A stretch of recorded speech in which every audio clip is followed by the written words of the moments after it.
கிறிஸ்துக்குள் பிரியமானவர்களே, ஆண்டவரும் உலக ரட்சகருமாகிய இயேசு கிறிஸ்துவின் நாமத்தினாலே இருதயத்தின் ஆழத்திலிருந்து இந்த கால வேளையில் உங்களுக்கு நல்வாழ்த்துக்கள்.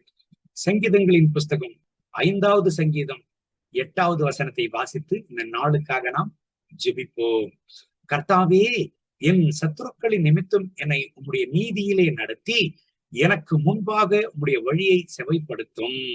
சங்கீதக்காரன் தன்னுடைய வாழ்க்கையில குழப்பத்தின் மத்தியிலும் எந்த பாதையில் செல்வதென்றே தெரியாமல் ஆண்டவருடைய வழிகாட்டுதலுக்காக ஏங்கி தவிக்கிறதான ஒரு ஜெபமாகும் இது. என் அன்பு தேவனுடைய பிள்ளைகளை, எப்பொழுதுமே சங்கீதக்காரன் தன்னுடைய வாழ்க்கையின் பிரயாணத்தில் ஆண்டவர் மேல் சார்ந்திருப்பார். அதுதான் அவருடைய வாழ்க்கையில பெரிய பிரதானமான பழக்கத்தை அவர் கொண்டிருந்தார். இந்த வசனத்தை பார்ப்போம்னால், குழப்பத்தின் மத்தியில், இக்கட்டுக்களின் மத்தியில், எப்பேற்பட்ட பாதையை, எந்த பாதையை தெரிந்து கொள்வதென்றே தெரியாமல் ஆண்டவரை நோக்கி கூப்பிடுகிறார். ஆண்டவரே, என்னை நீர் நடத்தும், எனக்கு நீர் பாதையை காட்டும். காரணம், ஆண்டவர் பாதை காட்டுவாரேயானால், ஆண்டவர் நடத்துவாரேயானால் அந்த பாதை தெளிவாக இருக்கும், சமாதானமாக இருக்கும்.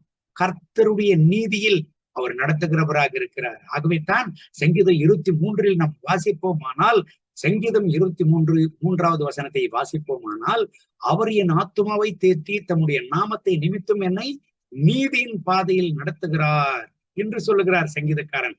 ஆம், என் அன்பு கர்த்தருடைய பிள்ளைகளை, ஆண்டவர் தம்முடைய நீதியின் பாதையில் நடத்துகிற தேவனாக இருக்கிறார். ஆண்டவருடைய பாதையில் செல்லுகிற பொழுது ஒரு குழப்பம் இருக்காது, வாழ்க்கையில ஒரு தெளிவு இருக்கும், சமாதானம் இருக்கும், ஒரு இடரும் இருக்காது. இந்த கால வேளையில இந்த வசனத்தை கேட்டுக் கொண்டிருக்கிறேன் அன்பு தேவனுடைய பிள்ளைகளை, உங்கள் வாழ்க்கையின் பிரயாணத்தில் எப்பொழுதுமே கர்த்தருடைய வழிகாட்டுதலின் மேல் சார்ந்திருங்கள், ஆண்டவருடைய வழி நடத்துதலின் மேல் சார்ந்திருங்கள். காரணம், ஆண்டவர் நடத்துவாரேயானால் அந்த பாதை செவ்வியாக இருக்கும், சமாதானமா இருக்கும், திடனாக இருக்கும், வலுவாக இருக்கும், ஆசீர்வாதமாக இருக்கும். என் அன்பு தேவனுடைய பிள்ளைகளை, நீங்கள் யாருடைய பாதையை கடைபிடித்துக் கொண்டிருக்கிறீங்க? உங்க வாழ்க்கையின் பாதையில் சமாதானம் இருக்கிறதா? ஒரு தெளிவு இருக்கிறதா? ஒரு ஆறுதல் இருக்கிறதா? ஒரு செவையான பாதையில் உங்கள் வாழ்க்கை கடந்து போய் கொண்டிருக்கிறதா?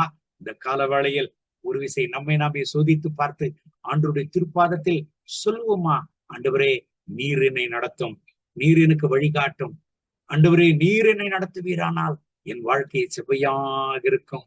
உடைய திருப்பாதத்தில், உம்முடைய சமூகத்தில் உம்முடைய சித்தத்தை நிறைவேற்றுகிறதற்கு ஏதுவாக உம்முடைய வழி இருக்கும். என்னை நடத்தும் ஆண்டவரே சொல்லுவோமா? காரணம், இந்த கடைசி நாட்களில் நாம் வாழ்ந்து கொண்டிருக்கிறோம். எத்தனையோ தவறான வழி நடத்துதலின் மூலமாக, எத்தனையோ தவறான ஆலோசனைகளின் மூலமாக அநேக பேர் நஷ்டப்படுகிறதையும், சோர்ந்து போகிறதையும், வாழ்க்கையே ஒன்றுமில்லாமல் சீரழிகிறதையும் நம்மால பார்க்க முடிகிறது. ஆகவே இந்த கடைசி நாட்களில் நமக்கு ஒரு தேவை, நம்முடைய வாழ்க்கையில ஒரு தெளிவான வழி நடத்துதல் தேவை. எங்க இருக்கிறதுங்க அந்த வழி நடத்துதல்? கர்த்தருடைய திருசமூகத்தில் தானே இருக்கிறது. ஆண்டவருடைய வேத வசனம் நம்மை தெளிவாக நடத்தும்.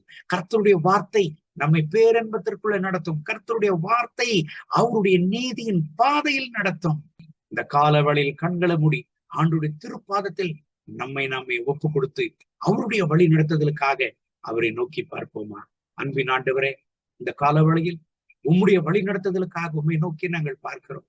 யாரெல்லாம் இந்த ஜபத்தில் என்னோடு சேர்ந்து ஜபித்துக் கொண்டிருக்கிறார்களோ, உம்முடைய பாதைக்காக, உம்முடைய வழி நடத்துதலுக்காக, உம்முடைய பாதையை நோக்கி யாரெல்லாம் எதிர்பார்த்து ஜபித்துக் கொண்டிருக்கிறார்களோ, இப்பொழுதே உம்முடைய மனதுருக்கம் அவர்கள் மேல இறங்குவதாக, உம்முடைய மனதுருக்கம் பிரசன்னம் அவர்கள் மேல இறங்குவதாக.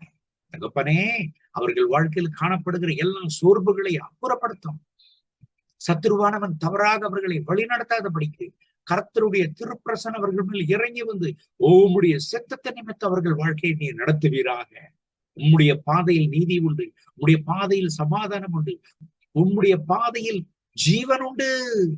நீர் உம்முடைய பிள்ளைகளை நடத்தும், பொறுப்பெடுத்துக் கொள்ளும். எல்லாம் தடைகளையும் போராட்டங்களையும் அப்புறப்படுத்தும். அவர்களுடைய வாழ்க்கையின் பாதையில குறுக்கிடுகிறதான எல்லா சத்துருவின் கிரிகளை அப்புறப்படுத்துவீராக. கர்த்தருடைய மனதுருக்கத்தினால் அவர்களை நிரப்பி நடத்தும். மகிமை, கனம், துதி உமக்கே இயேசுவின் நாமத்தில் கேட்கிறோம் நல்ல பிதாவே. ஆமென், ஆமென்.